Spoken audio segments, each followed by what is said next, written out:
这个世界是什么模样？走过山水一程梦一场，那迎风呐喊的海浪，要多久多久才会遇上？那深埋心底的愿望，要多久多久才会登场？沿途一身泥泞跌撞的时来也会去的泪，才能淹没了脆弱。你发誓更勇敢，一生与风，别怕未来的模样不负曾经的明亮。有多少理想，就有多少次穿肠，那沿途的风浪也不过就这样，这一路光景有你在身旁。 Selamat datang di Bangkobel Donghua. Sebelum lanjut ke alur cerita, support channelnya dulu ya sahabat Donghua, dengan cara klik tombol subscribe dan like videonya. Terima kasih. Tanpa berlama-lama lagi hayu kita simak.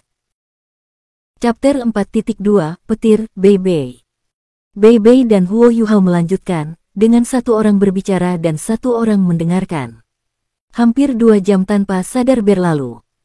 Jalan besar sudah hilang, dan lingkungan mereka sekarang dipenuhi dengan hutan lebat. Udara berubah lebih segar dan bersih, tetapi tampaknya ada aura serius samar yang dipancarkan dari kedalaman hutan. Ini adalah metode umum yang digunakan untuk mengolah teknik ini.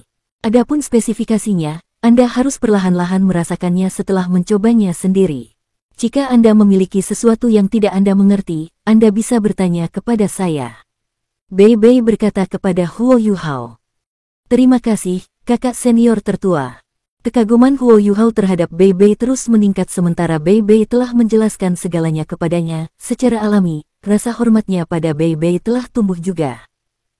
Pada saat ini, Tang Ya, yang telah berjalan di depan, tiba-tiba mendengus dingin. Langkah kakinya tiba-tiba berubah ilusi, dan tubuhnya langsung berubah menjadi afterimages berturut-turut ketika dia menerkam ke arah pohon besar di sebelah kanan kelompok. Satu-satunya hal yang samar-samar bisa dilihat Huo Yuhao adalah beberapa lampu dingin yang berkedip keluar. Win Babun, mirip dengan yang hampir membunuhnya sebelumnya, jatuh dari puncak pohon.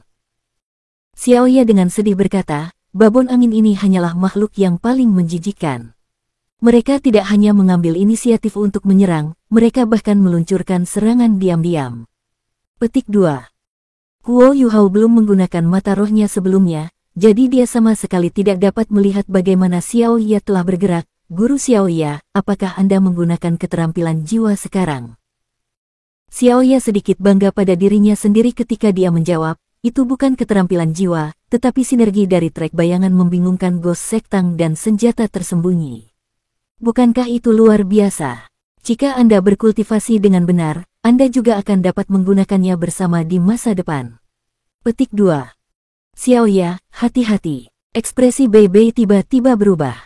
Dia tiba-tiba mengangkat tangan kanannya dan membuat gerakan ilusi menuju Tang Ya. Jelas, mereka sering bekerja bersama, ketika jari-jari Tang Ya mengetuk tanah dengan ringan, dan tubuhnya terbang. Dia tampak tidak berbobot karena ditarik oleh gaya serap yang diberikan padanya oleh tangan Beibei. Bayangan hitam pekat langsung jatuh ke tanah dan mengeluarkan suara cahaya. Setelah itu, aroma manis yang kuat menyerang indera semua orang yang hadir.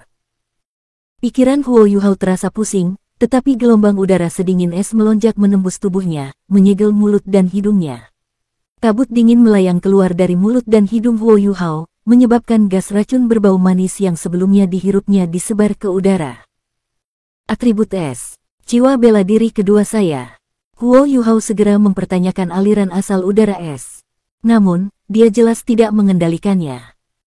Saat dia mulai merasa senang karena efek jiwa bela diri keduanya, Tang Ya telah ditarik lebih dekat oleh kekuatan penyerapan tangan Beibei.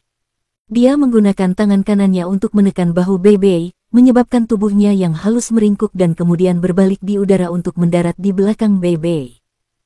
Dua cincin cahaya secara bersamaan bangkit dari kaki Tang Ya, warna kuning cerah bergerak naik dan turun secara ritmis. Kedua cincin jiwanya secara tak terduga memiliki peringkat 100 tahun. Pada saat itu, tanaman merambat biru panjang dengan cepat dilepaskan dari tubuh Tang Ya. Salah satunya kebetulan membungkus pinggang Huo Yuhao, sementara bahkan lebih tersebar ke kejauhan. Namun, dibandingkan dengan Tang Ya, Bei Bei, yang berdiri di depan, lebih mengejutkan Huo Yuhao. Sampai pada titik ini, dalam benaknya, kakak seniornya yang tertua ini adalah orang yang lembut dan ilmiah. Dia selalu tersenyum lembut ketika dia berada di samping Tang Ya, dan memiliki perasaan yang sangat mudah didekati. Namun, pada saat ini, dia berubah menjadi orang yang sama sekali berbeda. Ketika Xiaoya melompati kepalanya, cahaya biru menyilaukan bersinar dari di antara alis Bei Bei. Setelah itu, cahaya biru langsung melebar keluar dari alisnya, dan menyebar ke seluruh tubuhnya. Cahaya biru yang ganas menyerupai beberapa ular kecil ketika mereka meledak, mengelilingi dan bergerak di sekujur tubuhnya. Kecuali simbol petir biru yang muncul di dahinya, hanya satu perubahan yang muncul di tubuhnya karena roh bela dirinya. Namun, hanya yang ini, perubahan sederhana menyebabkan Huo Yuhao memiliki pemahaman yang sama sekali baru terhadap Soul Masters. Bagian tubuhnya yang telah berubah adalah lengan kanannya. Lengan kanannya telah berubah sepenuhnya menjadi abu karena perluasan lengan kanannya, yang tiba-tiba bertambah panjang lebih dari setengah kaki. Seluruh lengannya menjadi sangat tebal, dan sekarang ditutupi sisik biru ungu. Tangannya telah berubah menjadi cakar yang juga ditutupi dengan sisik yang sama, sementara setiap sambungan di tangannya menjadi sangat tebal. Petir biru ungu yang melingkari tubuhnya berkumpul dan berpisah tanpa henti. Namun, jiwanya berdering, 2 di antaranya berwarna kuning dan 1 di antaranya berwarna ungu, tidak seperti yang dimiliki Soul Masters, mereka tidak melingkari lengan kanannya alih-alih seluruh tubuhnya, tempat di mana perubahan yang tidak biasa muncul. 3 cincin ini menandakan bahwa dia adalah penatua jiwa. Kakak tertua sulungnya, yang hanya 4-5 tahun lebih tua darinya, tiba-tiba sudah menjadi ahli tingkat jiwa penatua, yang sudah di atas peringkat 30. Selain itu, cincin jiwanya terdiri dari 200 tahun dan 1000 tahun, yang merupakan kombinasi terbaik. Untuk cincin jiwa, putih mewakili cincin jiwa 10 tahun, kuning mewakili cincin jiwa 100 tahun, ungu mewakili cincin jiwa 1000 tahun, dan hitam mewakili sesuatu yang lebih tinggi lagi, cincin jiwa 10.000 tahun. Selain itu, jika 100.000 tahun jiwa buas yang perkasa, seperti yang menganiaya Skydream Ichewom, diubah menjadi cincin jiwa, mereka akan berwarna merah. Huo Yuhao sudah menanyakan usia mereka. Bei Bei dan Tang Ya keduanya berusia sama, 15 tahun. Namun, Bei Bei sedikit lebih tua, jika Anda melihat bulan di mana mereka dilahirkan. Mengingat fakta bahwa ia telah mencapai ranah penatua jiwa pada usia seperti itu, dan bahwa ia memiliki 3 cincin jiwa pada tingkat ini, menggunakan kata surga dipilih untuk menggambarkan Bei Bei tidak bisa lebih cocok. Jika Anda melihat budidaya mereka, dia jelas melampaui Tang Ya, yang hanya seorang Grandmaster jiwa yang di atas peringkat 20, meskipun menjadi tuannya. Gua, setelah mengeluarkan teriakan aneh ini, bayangan yang mendarat di tanah langsung melesat keluar, menerkam ke arah Bei Bei. Bei Bei mendengus dingin, dan lapisan cahaya ungu muncul di matanya. Dia menempatkan lengan kanannya yang tebal di depannya secara horizontal, menyebabkan jaring petir segera menutupi ruang di depannya, yang mencegah bayangan lewat. Kala, di bawah gemuruh suara petir, bayangan itu berbalik ke belakang, sementara Bei Bei terhuyung 3 atau 4 langkah mundur pada saat yang sama. Ekspresi wajahnya sedikit berubah, jelas, kekuatan lawannya telah melampaui prediksinya. Ini ular mandala. Wah, ini juga 1000 tahun, ini terlalu bagus. Bei Bei, aku mau yang ini. Tang Ya tidak heran, tapi malah senang saat suaranya yang dicintai menjerit nyaring. Pada saat ini, Huo Yuhao juga jelas melihat bayangan yang telah menyergap mereka. Itu adalah ular sepanjang 3 meter, yang seluruh tubuhnya berwarna merah muda. Ada juga tonjolan kecil di dahinya yang samar-samar menyerupai bunga.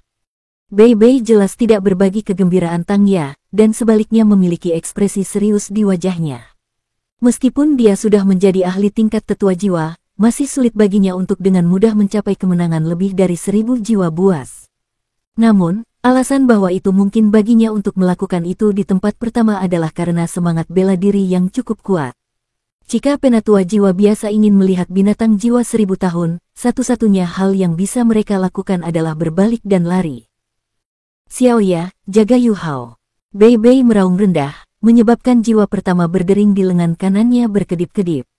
Di bawah gelombang kuat kekuatan jiwanya, cakar naga biru ungu sepanjang kaki memadat dan melesat ke arah Mandala Snake. Ini adalah Thunderous Dragon Claw, keterampilan jiwa pertama Bei Bei. Namun, ular Mandala sangat licik. Itu sebelumnya telah bercokol di tanah, tetapi tiba-tiba melesat ke udara saat serangan Bei Bei diaktifkan. Ekor panjangnya tiba-tiba berputar di udara, langsung menyerupai bayangan berwarna merah muda saat menerkam ke arah Bei Bei. Bei Bei tidak mundur, melainkan maju. Dia langsung mencondongkan tubuhnya ke bawah, sambil menggunakan Ghost Shadow Perplexing Tracks untuk berkedip ke depan. Cakar naga petir yang sudah terbang tiba-tiba berbalik di udara untuk mengejar Mandala Snake dari belakang. Pada saat yang sama, cincin jiwa keduanya menyala. Ular petir yang tak terhitung jumlahnya tiba-tiba meluas secara bersamaan, berubah menjadi panah petir yang melintas di udara, membentuk jaring tebal dan gemuruh yang mencoba menyelimuti Mandala Snake.